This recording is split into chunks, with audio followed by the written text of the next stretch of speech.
Hello there everybody, it's Silver. This is a bit of a demo roundup for Steam Next Fest, the one that happened here in June of 2025. I think that it's really kind of important to go back and look at some of these occasionally because celebrating demos as like a super consumer-friendly way to try out games is just something that I like to do, and I really like Next Fest as a concept, getting people all sorts of interesting new games in their hands before they come out. There was a lot of them to try, and this is by no means an exhaustive list of the ones that I liked. This is just 3 I happened to particularly enjoy and decided to make a video about. There were many more than this to try.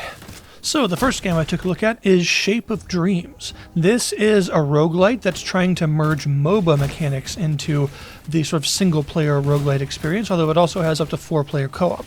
So it does have the sort of angled top-down camera of like a MOBA, and it also has a relatively MOBA-esque control scheme that you can select, although I chose the one that uses WASD and a mouse for aiming instead, because I just like the idea of that one better, but you can select either one.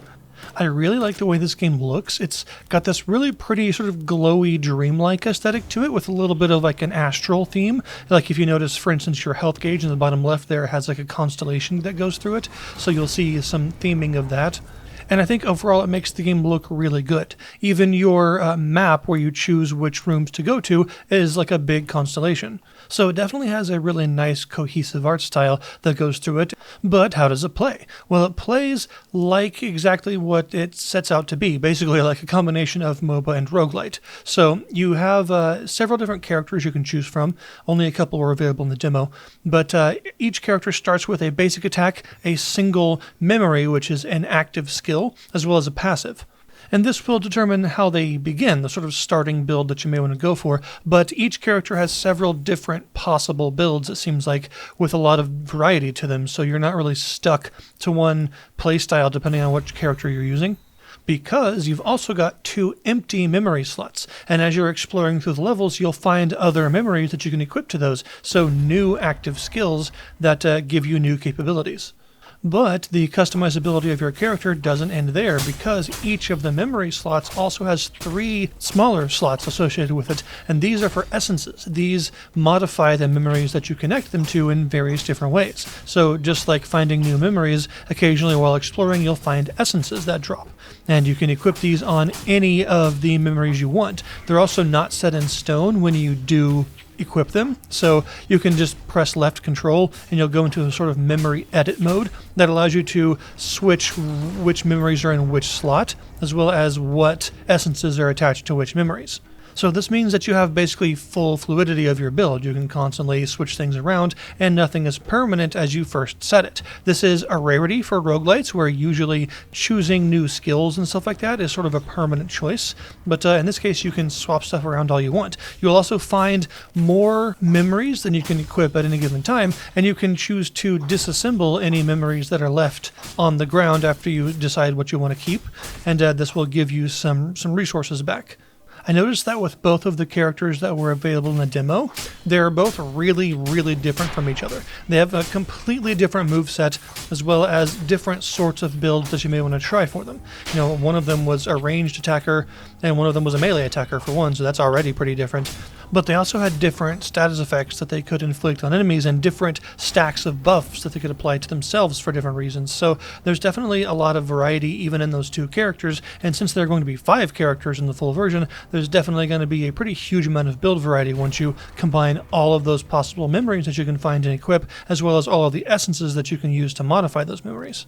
In terms of meta progression, you get this purple dust stuff just by exploring and sacrificing items and things like that, and you can take this back to the main menu in order to use on your different characters. Every character has an alternate skill that they could potentially equip in all of their skill slots, which is pretty cool, so they don't necessarily have to start with the same actives. You can change those. But they also have several different constellations that have all sorts of passive effects and modifications to their attacks and things, and you spend this purple dust resource on those constellations to buy new nodes. So there seems to be a pretty robust meta progression in the game as well. You'll also notice that when you're going from room to room, there's this almost FTL-like mechanic, really, of a sort of bunch of hunters, really powerful enemies that follow you around. and you don't want to hang around in one spot for too long because eventually they'll get to you. So you have to keep moving forward and eventually get to the end of that particular constellation in order to progress. Overall, it was a really slick and fluid feeling game that was fun to play, and I think the full version of the game that's eventually coming out, I believe, in summer of this year, should be a really enjoyable time, and I'm definitely going to be covering the full thing when it actually releases. So the next game I took a look at was Ball X Pit, which is sort of a funny name, but this has a lot going on. It's sort of an interesting combination of things. It is a kind of defense-like game where you are, in a lane and you've got to defend against an ever-encroaching wall of enemies, but it's using Arkanoid or Breakout style sort of brick busting mechanics as its main gameplay mechanic, and then you've also got sort of a base building mechanic as well, where you construct different resource nodes and different buildings and stuff to unlock various things and to make yourself stronger per run, and you have to actually use another sort of ball breaking bouncing mechanic to actually harvest all the various resources that you've constructed around the place, this city called Balbalon. And then once you're satisfied with what you've constructed and the resources you've gathered and things, then you will go down and do a run where you go down the pit and just try and get as far as you can. So there are different characters to choose from. You will unlock them by building new homes for them. And but the main character that you start with is this sort of classic warrior style character, and every character has a specific special ball that they start with that they can launch during their attacks. They also have several generic balls that just sort of bounce around and do small amounts of damage. The special one that the warrior character starts with kind of looks like a mace head, and it's a bleed ball. It causes bleed damage to everything that it hits. Unusually for a game in this genre, you have full control of your character. You're not just stuck at the bottom of the screen. You can move all around wherever you want to. But if you move too close to any of the enemies, they will melee attack you. You can see this coming by them, raising their weapons up and getting ready to attack. So it is avoidable if you get out of the way in time, but due to the sheer number of enemies on screen at any given time, it is possible to just have a whole bunch of attacks coming in from various different angles all at once. That'll make it kind of hard to avoid. Also, if any of the enemy blocks get to the bottom of the screen, then they will automatically attack you for full damage, and it really hurts. When any of the more generic enemies attack you, it will destroy their brick as well, so they only get one attack in, but it still does a lot of damage, and you can't survive very many of these, so you really need to break the blocks before they reach the bottom of the screen. But for some of the larger, more elite enemies, they actually don't get destroyed when they attack you, which means they can attack you repeatedly until you destroy them, so you really need to get rid of those as fast as you can. As you destroy enemy bricks, they will drop these experience gems, so you are encouraged to move around a lot because you actually have to go physically pick them up. They don't come to you. So as you're picking these things up, you'll gain experience and eventually level up. Leveling up will increase one of your stats a bit, and there are actually quite a few different stats that all do different things, so it is important to sort of learn what each of them do so that you can see exactly how you're getting stronger. And I'm going to guess that every character has sort of a different probability of different stats that level up to make them stronger in whatever it is they do.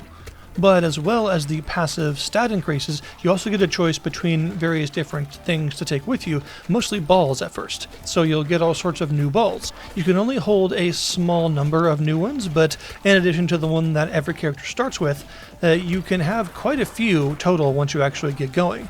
And these new balls can have all sorts of various effects, from the wind ball, which passes through enemies and does a small amount of damage to each of them as it goes by, to these various swarm balls that explode into multiple smaller balls that go all around the screen whenever they first hit an enemy. There's overall a lot of different ones to collect, and you'll also occasionally, as you're destroying enemies, especially the more advanced elite enemies, you'll find these rainbow ball things that spin around on the ground. When you collect one of these, it can do several different things. At first, it will start by upgrading your balls. Every ball has a level, and they also have a max level that they can reach. And these rainbow thingies will upgrade a random assortment of whatever balls you have, just based on picking them up.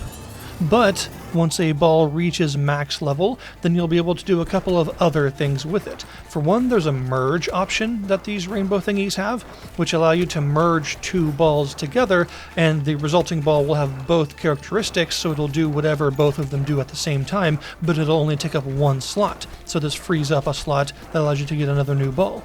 This is also a time to get some really useful synergies depending on what it is you're combining. For instance, if you combine the bleed ball and the ghost ball travels through enemies and the bleed ball applies bleed to whatever it hits, which means if you combine these, you get a ball that phases through a huge crowd of enemies, applying bleed as it goes to everyone. So this is where you're going to get a lot of your later run power, is through merging balls together into more powerful forms. But you also have fusion balls. These are special balls that only exist by fusing, and these combine two already max level balls into one specifically new form. For instance, there's a mosquito ball that explodes into these like seeking mosquito projectiles that go all around the place, and you can only get this one by combining two specific other balls. So your real lasting power, how you get strong enough to exist for a long time in a run and not just die immediately, is going to be from combining and fusing various balls to create more powerful examples. But there are also passive items you can get. Once you get a certain number of balls from leveling up, it'll also start offering passive items with all sorts of various effects instead of just purely balls, because you can't hold anymore. And these items are your classic roguelite passive effects that have some really powerful effects and synergize with various things really, really well. So creating a powerful build is all about combining just the right passive items with just the right active items, in this case new balls, to create really powerful synergies. Also, your passive items can be leveled up just like balls can in order to enhance their effects. As you go, also the lane that you're in, that the enemies are all coming down, it'll widen, it'll get wider, which will spawn even more enemies and make it more and more difficult for you to keep up with them all, since there'll just be huge swarms of them on the screen. Also, when it first widens, it'll spawn a big kind of boss-like monster that usually has some pretty powerful effects and is just really difficult to kill in general. Each sort of layer of the depths that you're diving has a certain number of boss spawns and times that it'll widen the lane. So this doesn't happen infinitely. You do eventually actually beat one run by going to the end of any given sort of layer, and then you will unlock further layers as you go. And then eventually, whether you win or lose, you'll go back to Balbalon, and you will be able to, to construct new buildings and harvest new resources and things, and just keep yourselves getting stronger as you go. Also, it seems like whenever you end a run, just a small number of the level up stat increases actually remain on that character for good. So they actually get stronger over time just by using them. Overall, I had a really good time playing this game. I really enjoyed its unique twist on the formula, and I think it's going to stand out a lot when it eventually comes out just by being odd. It has a really interesting sort of dark gothic art style, and it uses its mechanics in a way that you don't really see any other game doing in the genre, so it definitely stands out there. And the third game I looked at was called Thysiastery, which is like a really old 17th century word for like a sacrificial altar, basically. And this one I really enjoyed. This was one of my favorite demos that I tried, actually. This is a first-person dungeon crawler. It is in the classic sort of blobber style where you play as a party of characters all on that one tile, and you go one tile at a time as you move. And also combat is turn-based. It's got this really beautiful art style to it that looks kind of haunting and strange, and the music also adds a lot of atmosphere. The music in this game is really good. Most of it is sort of ambient and creepy, but there's occasionally some almost Silent Hill-esque, more active music that's still very ambient and quite scary, but in a more active horror kind of way. I would say that the game's art style is retro-inspired, but I don't think that it's aping any one specific old console or anything. It doesn't really look like any retro game that I can think of. It has almost like a sort of Game Boy art style, but obviously far, far more advanced than what the Game Boy could render. But it's also mixed with a little bit of like 16-bit art, especially like the enemy sprites and stuff that look a little bit more advanced too. So it doesn't really ape one particular era of retro gaming. It's just kind of a whole bunch of different things in sort of a sprite-based retro package. This game is also using some roguelike elements because it's got permadeath, so if one of your characters dies, then they're gone for good. But it's also got a randomly generated area to explore, as well as randomly generated characters. You'll come across lots of new characters that you can choose to recruit if you want to, and you can even hold more characters than you can actually bring in battle with you. You've got 4 slots that you can use in active battle, but you can carry more than 4 characters at a time. That way, if one of them dies, you have an immediate replacement. Exploration is really fun because of that ambience, that really good sort of horror-adjacent atmosphere that's happening. And there's quite a bit to find as you explore. You'll find lots of treasure chests, some of which you'll be able to activate immediately, others will be locked, and you'll need a character or a tool that can actually unlock them. But it's pretty important to find things like this because a lot of what you're going to find in them is either some very useful and rare consumables, but also gear. And each of your characters has several different gear slots that they can equip, from like a weapon to an armor and some accessories and things like that. So you do want to find gear to actually make them stronger. This is one of the main ways they're going to get stronger in larger bursts. They do level up over time, and it seems like almost everything grants you experience because I've had characters level up simply by walking around. So it seems like exploring new places grants experience just as much as fighting enemies and stuff does. And when characters level up, they will of course have some stat increases, as well as learning some new active skills that they can use in battle, depending on what class they are. There is a class-based system in the game, and it seems like there are multiple slots, so I'm guessing in the full game you may be able to multi-class characters, or otherwise give them, like, say a higher level version of one class where they have most of their skills from, but a lower level version of a secondary class that they can splash some skills into. While you're exploring, you'll also find some other things that you can mess with that may or may not be good ideas. Very much a roguelike kind of idea where you come across like an altar and you don't know what it does, and you can choose to poke it with a character if you want to, but you have no guarantee as to what's actually going to happen. So you basically have to choose if you think the risk is worth it.